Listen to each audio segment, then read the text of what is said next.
How did you get started? Yeah, that's a great question.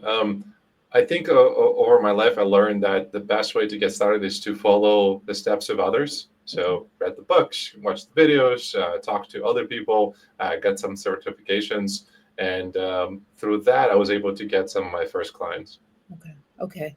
And then when you got started, how long did it take you to actually get up and running, especially with the tech part? I'm sure you had to do a lot of the work on your own. I think the technology part was the easiest because because of my background. The Yeah. business part was a little bit longer to kind of work on because it required building a bigger network and also changing my branding and market awareness of what kind of things I do now. Because in my network originally, I was perceived more of a technology expert, and coming out and saying that I now coach others from business perspective was a change. So introducing new dialogues, introducing new titles, introducing new messaging and narrative was the important thing that I had to support. So is it just you, or do you have a team of individuals? Well, I think we all have teams and individuals available at the clicks notice from a consulting perspective, but for full time, it's just me. Yeah, yeah. And when you need that consulting, it is just a click away. Is it someone that you work with very often, or is it someone you might have to have help assist you in another area with a different niche that you're not very well versed in? Right. So I think let me just fix the slide a little bit. Um, it's developing relationships. So in a sense that for some task that hasn't been done before, I will always look for somebody who is recommended, or will explore a relationship with multiple consultants. Yeah. But I think for the tasks which I had before, it's much easier to go to a proven contact with you've done business with, and you already know what kind of results to expect. Yes, yes, it makes all the sense in the world. And as I'm doing some of the numbers and adding in my head, you've had the business for 2 years, which meant you were in the corporate world as an employee for the. So I had startup careers for the past Okay. 10 years. So before I joined before startups were okay. I look at my current business as more of a practice, like a coaching practice, not necessarily a startup, because a startup requires a product, a team, like you have a Okay. growth trajectory of investors. And since I'm running this individually, and a lot of time I just do one-on-one consultations or coaching sessions, I consider more of a practice. My prior businesses, where I was a co-founder, those were more of a startup nature, where it was two, three people at the beginning. We had a product, and we took it to the market, and then all the other details came along. Makes all the sense in the world. Now I get it. And it's interesting because you have this love for things and you did have a startup business and now you've gone into coaching. What held you back for so long? I see. That's a good question. I think it's the realization of where the most impact lies with the overlap of my skills. Yeah. I thought before that it was important to be part of the company to feel the um, outcome of my efforts better, and I did that through my startup experience. But then the bigger question, why, popped, like, why am I part of this startup? So I started working on that. That what made me kind of switch to airspace, and then I started thinking about the scope and breadth and the depth that I can offer, and I just had to shift to a different level. Yeah, yeah, yeah. And coaching is such a different um, type of business, I guess you could say, because it's definitely just leading and guiding and making sure that whatever their end goal is that you're helping with that. How long is your coaching for? Um, so typically it's between 3 to 6 months sessions. We meet either bi-weekly or weekly, depending on the level of chaos in your mind or in your organization. Okay, okay. So on your site, I see book a call. So if Yes, I booked a call right now, take me through what a call would be like. cool. And I hope you'll click after this session. I'm looking forward to chatting with you. It will be initially a discovery session. I would like to understand where you're coming from, what the nature of the issue is, but the most important thing is the context.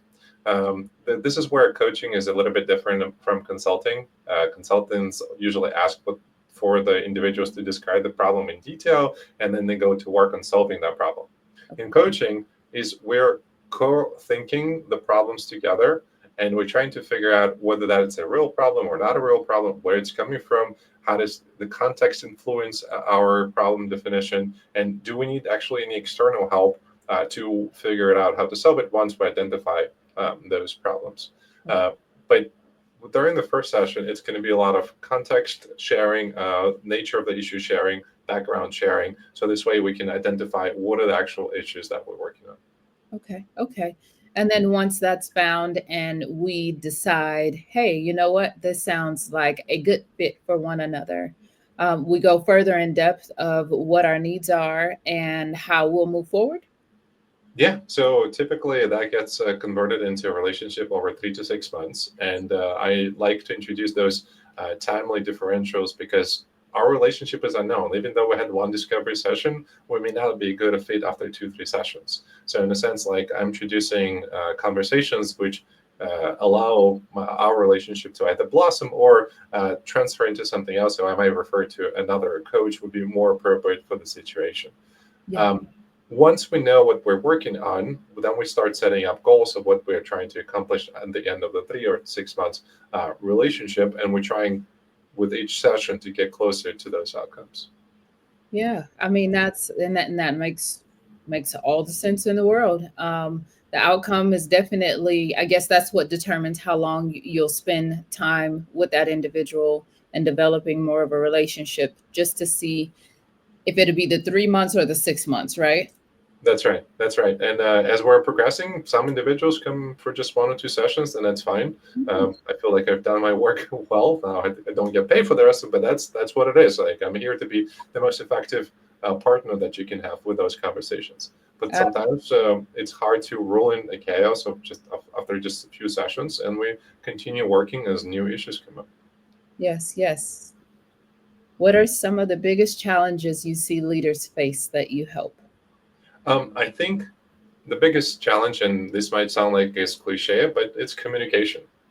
And I know communication is such a multidimensional word, but like I feel like there's so many different layers, and any of those layers could be in the need of adjustment. It's like, how do I think when I think? What kind of word comes out? How does that word travel? Does it land with the same clarity with the other person? Which thought does it get connected? So there's like multiple different layers. And if you're doing it one-on-one, what other gestures, what body posture are you assuming? What tone are you using? In the end, you're trying to answer the question, Yeah, did what I say land in the same way as I thought about it? yeah, And what makes it more difficult is that each single interface between two different people is radically different. We have to adjust so many different parameters in our heads to adjust to each person's unique factors. And then it makes it even more challenging when you're trying to talk to multiple people at the same time and you're trying to take their inputs and adjust them. And we all have experience talking to people. We have experience talking to multiple people, but I find that many leaders, especially when they just joining the leadership opportunity, have not given a lot of thought of how to approach that communication in such with such minutiae in mind. yes, yes. And communication is key to everything, every business, leader, employee. And I mean, that's a great point. If there isn't, we have effective communication, and in my own words, blah communication. Like it's not going to go anywhere. We're just talking to be talking. And effective communication is listening to be heard and not to respond only, so I get that, and I can understand um, the communication in the introduction. Could that be a mix up or somewhere down the line of how you help them if they're not communicating effectively enough in order to get to that outcome sooner than later? Yeah. So in coaching, it's a good question, and I have to highlight that in coaching, a lot of progress is driven by the client. Yeah. Like the client has to arrive to the point where they have to say, like, I would like to work on communication, and it is not, while coach's responsibility may be there to lead them to make that the conclusion, but coach is not in a position to say, hey, listen, your communication kind of sucks. Let's work on it. That's not coaching. That's something else. Maybe it is a type of coaching that some people think coaching. The best type of coaching works when it comes from your context, from your own initiative, when you identify something that you want to work with, because it gives you autonomy to start working on that yourself. Start working on also defining autonomy of how finding other things that you would like to work on, and also gain that ownership of your transformation. Yeah. If I say that you need to work on communication, I own that responsibility, and the client feels like, well, Vladimir taught me that I need to do communication. He tried it and it doesn't work. You know what? It's not important. Yeah. And it becomes more of a product that you kind of consume, and it's not effective from that perspective. Yeah. So are there clients that you've just realized based off of the communication and where, because as a coach, I believe that I've done coaching before. We have a thought process, right? And I think there's at some point in time when the communication is lacking, there's Yes. a point where we're like, okay, I can't help this individual. Uh, this one is us going, Yes. it's just not going to be a good match Yes. for us. So Yes. is that something you experience? And if you do, is that like a referral to another coach, Yeah. or how do you handle that? Yeah, sometimes that absolutely happens. And I think in the end, it has to be through the means of asking the question, hey, how does this working for you? Are you reaching the outcomes that you want to? Do you think this is appropriate? And sometimes the client says, yes, absolutely, yes. Even though you're not a good fit, I really like this aspect, this aspect, this aspect, and this aspect, which allows you to restructure the relationship to focus on just those capabilities and competencies. And sometimes, like, they can say, like, hey, I'm not finding that you have a lot of experience with this and this and this. And he might say, well, we might disagree on this, but I appreciate your candid feedback. And would it be okay if I refer you to somebody else who I think actually maybe has slightly different approach there? Thank you for being here today. I'm really happy that you tuned in to Vision Pros Live. I'm looking forward to seeing your reactions as these episodes continue to move forward. This is going to get more and more fun. We'll have more and more engagement as well. We'll invite people to participate in the show. And thank you for giving us your time and attention. Have an excellent time building out your vision and becoming a Vision Pro yourself.